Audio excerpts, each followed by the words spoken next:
बहुत बहुत स्वागत है दोस्तों आप सभी का। आज के इस लाइव सेशन में डिस्कस करेंगे क्लास 12th है हमारी, सब्जेक्ट है पॉलिटिकल साइंस का।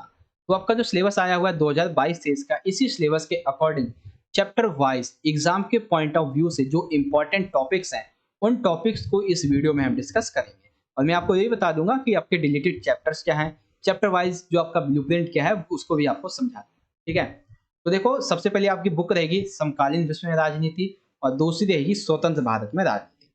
इंग्लिश में देखें तो कॉन्टेम्परेरी वर्ल्ड पॉलिटिक्स और politics in India since independence. ठीक है, ये रहेगी। तो यहाँ पे अगर हम बात करें आपके चैप्टर्स की, तो आपका जो फर्स्ट बुक है, ठीक है, इसमें आपका जो चैप्टर नंबर फर्स्ट है शीत युद्ध का दौर, ये डिलीट है आपका। और चैप्टर नंबर थर्ड समकालीन विश्व में अमेरिकी वर्चस्व, ये डिलीट है। ठीक है, लेकिन इसमें से कुछ जो टॉपिक्स हैं, दो तीन टॉपिक, वो चैप्टर नंबर 2 में मिला दिए गए हैं। ठीक है, यानी कि चैप्टर थर्ड पूरा डिलीट नहीं है, जो उसमें से एक दो टॉपिक है वो आपके चैप्टर सेकंड के अकॉर्डिंग आपको पढ़ने हैं। और जो आपकी सेकंड बुक है उसमें देखते हैं, तो उसमें सेकंड बुक में आपका जो चैप्टर नंबर सेकंड है ये आपका डिलीट है, और चैप्टर नंबर 7 आपका ये डिलीट है। ठीक है, एक दल के प्रभुत्व का दौर और जन आंदोलन का उदय, ये आपका डिलीट है। और यहाँ पे ये कर देंगे और इस तरीके से। तो ये तो बेसिक्स आपका सिलेबस है, आप चाहें तो यहाँ से स्क्रीनशॉट भी दे सकते हैं। समकालीन विश्व में राजनीति चैप्टर वाइज, फर्स्ट चैप्टर आपका 8 मार्क्स का आएगा, ये दो चैप्टर आपके 12 मार्क्स के आएंगे, ये दो चैप्टर 10 मार्क्स के आएंगे, और ये दो चैप्टर आपके 10 मार्क्स के आएंगे। इसी तरीके से सेकंड बुक है स्वतंत्र भारत में राजनीति, ये दो चैप्टर आपके 8 मार्क्स के आएंगे। केवल चैप्टर नंबर 4 आपका 8 मार्क्स का आएगा, ये दो चैप्टर 12 मार्क्स के आएंगे, और ये दो आपके 12 मार्क्स के आएंगे। तो ये सिलेबस मैंने आपको पहले से ही बता रखा है। तो हमारा जो मेन कंटेंट है आज की इस वीडियो का, उससे हम डिस्कस करते हैं। तो सबसे पहले हमारा जो चैप्टर नंबर है फर्स्ट, यानी कि इसे आप सेकंड कह सकते हैं, दो ध्रुवीयता का अंत, इसके बारे में हम डिस्कस करेंगे। तो एक चीज आप यहाँ पे देख सकते हैं, एक साइड जो है सर्कल में मैंने हिंदी में लिखा हुआ है आपका कंटेंट, और एक साइड है इंग्लिश में। ठीक है, तो जो हिंदी मीडियम के बच्चे हैं उन्हें मैं आपको अच्छे से समझा दूंगा, और जो इंग्लिश मीडियम के बच्चे हैं वो इस साइड आप इजीली पढ़ लीजिएगा। ठीक है, तो सेकंड चैप्टर हमारा दो ध्रुवीयता का अंत, द एंड ऑफ बायपोलिटी। तो इस चैप्टर में आप पढ़ोगे एक ध्रुवीय विश्व, सोवियत संघ का विघटन कैसे हुआ, इसके क्या कारण थे, और सोवियत संघ के विघटन के क्या क्या परिणाम निकले। मध्य पूर्व का संकट, जैसे कि अफगानिस्तान हो गया, खाड़ी युद्ध हो गए, लोकतांत्रिक राजनीति और लोकतांत्रिकरण, CIAS। ठीक है, CIAS बेसिकली ये इस तरीके से CIS है, बेसिकली CIS इस तरीके से है। और 21वीं सदी में अरब स्प्रिंग, ये आपका न्यू एडिट टॉपिक है। CIS और अरब स्प्रिंग, ये आपका न्यू एडिट टॉपिक है, याद रखिए।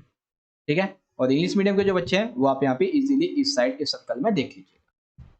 फिर आता है हमारा चैप्टर नंबर फोर्थ, क्योंकि थर्ड आपका डिलीट है।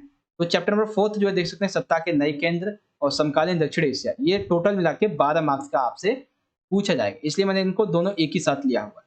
तो पहले चैप्टर नंबर 4 को देखते हैं, सत्ता के नए केंद्र में क्या क्या आपको पढ़ना है।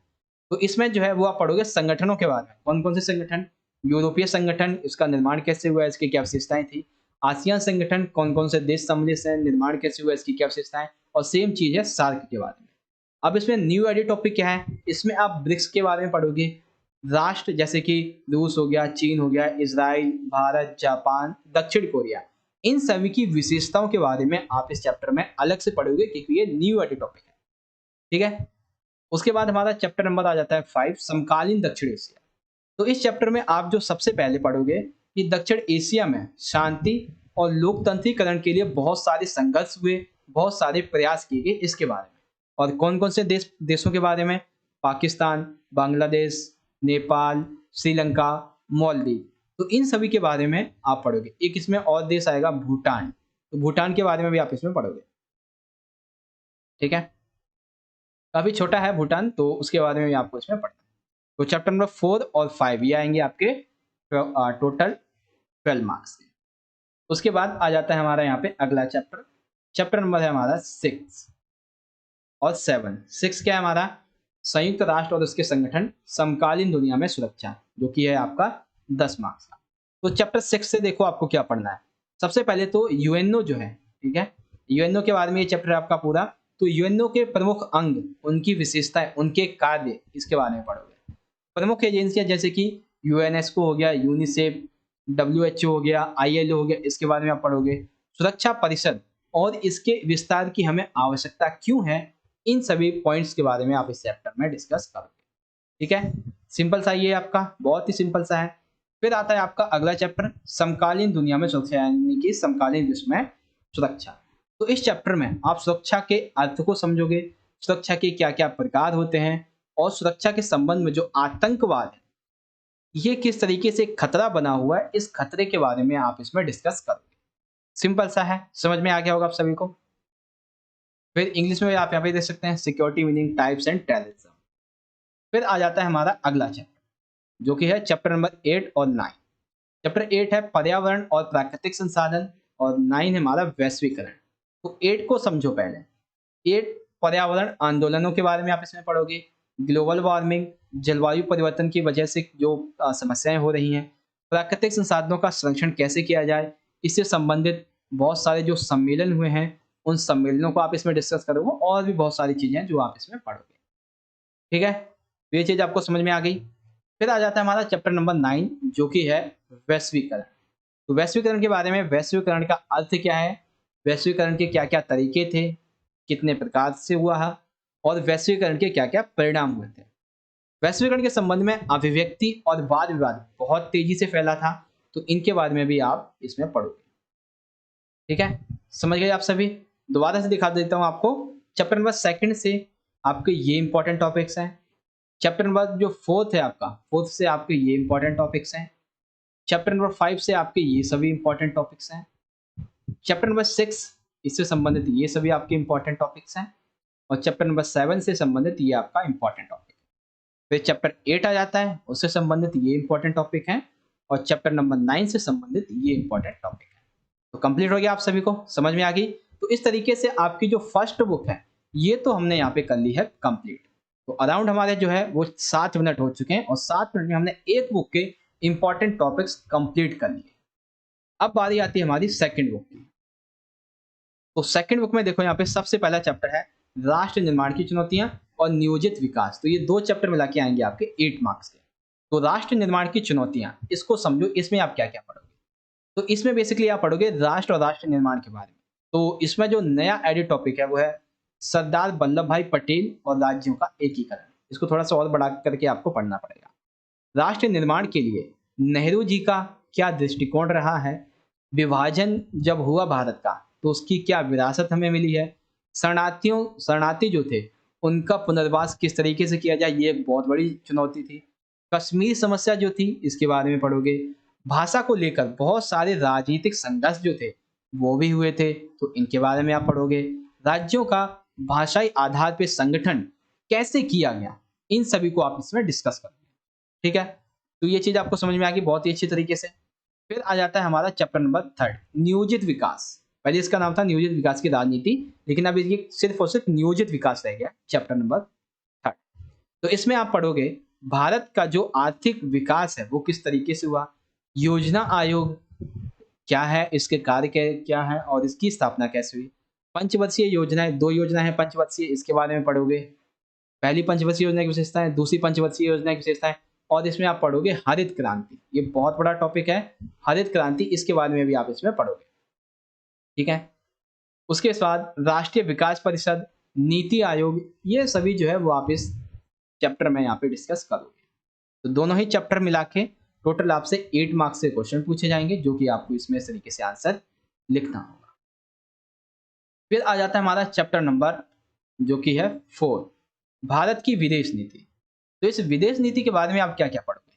देखो, विदेश नीति के संबंध में बहुत सारे सिद्धांत जो है उसको पढ़ोगे। राष्ट्रों के साथ में भारत के जो संबंध है वो बदलते रहे, जैसे कि अमेरिका के साथ में, रूस के साथ, चीन, इजराइल और भारत के जो पड़ोसी देश हैं उनके साथ में, जैसे कि पाकिस्तान, बांग्लादेश, भूटान, नेपाल, श्रीलंका, म्यांमार, इन सभी के संबंधों के बारे में, भारत के संबंध में आप यहाँ पे डिस्कस करोगे। फिर आप पढ़ोगे भारत का जो परमाणु कार्यक्रम है इसकी क्या क्या विशेषता रही है, इसके बारे में। ठीक है, तो 4th आपको समझ में आ गया। ये पूरा एक चैप्टर आपका 8 मार्क्स का है और कहाँ अभी हमने देखे थे, ये 2 चैप्टर आपके टोटल 8 मार्क्स के हैं और ये अकेला चैप्टर 8 मार्क्स का है। तो बहुत अच्छे से इसको स्टडी कीजिएगा दोस्तों। फिर आ जाता है हमारा अगला, जो कि है 2 चैप्टर है हमारे, भारत में दल और दलीय व्यवस्था और लोकतांत्रिक पुनरुत्थान। तो ये आएंगे आपके 12 मार्क्स के। तो सबसे पहले चैप्टर 5 को देखो, इससे आपको क्या पढ़ना है। तो इसमें आप पढ़ोगे एक दलीय प्रभुत्व के दौर की राजनीति, इसके बारे में, द्विदलीय प्रणाली और बहुदलीय प्रणाली और फिर गठबंधन प्रणाली। तो बेसिकली इसमें आप पार्टियों के बारे में पढ़ोगे, ठीक है, चुनावी परिणाम जो है उसके बाद। फिर आ जाता है हमारा चैप्टर नंबर 6 लोकतांत्रिक पुनरुत्थान। तो इस चैप्टर में सबसे पहले तो आपको ये पढ़ना होगा जयप्रकाश नारायण और एक पूर्ण क्रांति जो रही उसके बारे में, राम मनोहर लोहिया और समाजवाद का क्या संबंध है, पंडित दीनदयाल उपाध्याय और एकात्मक मानववाद इनके बीच में क्या संबंध है, इसको पढ़ोगे आप। राष्ट्रीय आपातकाल कब लगाया गया, क्यों लगाया गया, क्या कारण थे, क्या परिणाम निकला, इसके बारे में। लोकतांत्रिक उत्थान जैसे कि वयस्क हो गए, पिछड़े और जो युवा लोग थे उनकी आपातकाल को खत्म करने में क्या भागीदारी रही है, इन सभी के बारे में आप इसमें पढ़ोगे, ठीक है। तो ये 2 चैप्टर मिला के जो आपकी वेटेज बनती है वो है 12 मार्क्स की, याद रखना। ये चीज आपको समझ में आ गई। फिर आ जाता है हमारा यहाँ पे अगला चैप्टर। बेसिकली यहाँ पे 2 यूनिट है हमारी फिर से, एक है क्षेत्रीय आकांक्षाएं और एक है भारतीय राजनीति हाल के रुझान और विकास, 12 मार्क्स के।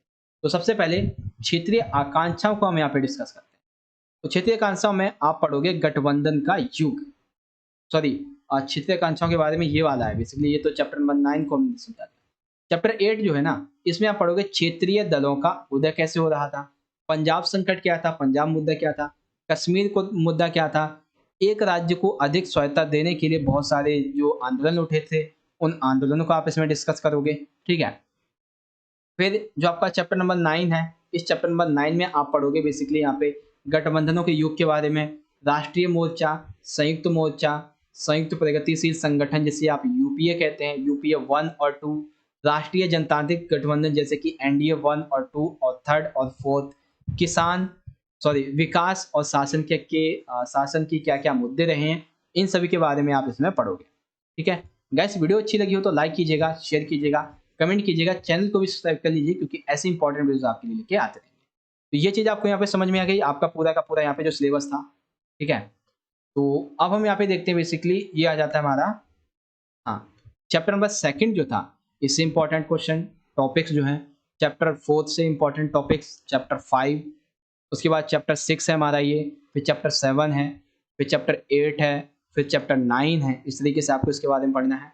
फिर सेकंड बुक आ जाती है, सेकंड बुक का चैप्टर नंबर 1 है, चैप्टर नंबर 3 है, फिर चैप्टर नंबर 4 है हमारा, चैप्टर नंबर 5 है, चैप्टर 6 है, चैप्टर 8 है, फिर चैप्टर 9 है। और सिलेबस तो आपको पता ही चल गया होगा, चैप्टर 1 आपका डिलीट है, चैप्टर 3 आपका डिलीट है, सेकंड बुक में चैप्टर 2 आपका डिलीट है, चैप्टर 7 आपका डिलीट है, सिंपल सा ये आपका सिलेबस हो। कोई दिक्कत नहीं, अब आप सभी को सारी चीज़ समझ में आ गई होंगी। तो इस तरह से अगर आपको वीडियो अच्छी लगी हो, सारी चीज़ आपको समझ में आ गई हो, वीडियो को लाइक करें, शेयर करें सभी दोस्तों के साथ, कमेंट में अपना फीडबैक दीजिए कि आपको वीडियो कैसी लगी और अपने सजेशन भी दे सकते हैं। चैनल को सब्सक्राइब कर लीजिए और ऑल बेल पे सेट कर दीजिएगा बेल नोटिफिकेशन को, ताकि आने वाले जो वीडियोस हैं उनकी नोटिफिकेशन आप तक पहुंच सके। मिलेंगे आपसे अगली वीडियो में, तब तक के लिए आप पढ़ते रहिए और अपना ख्याल रखिए। धन्यवाद। जय हिंद, वंदे मातरम।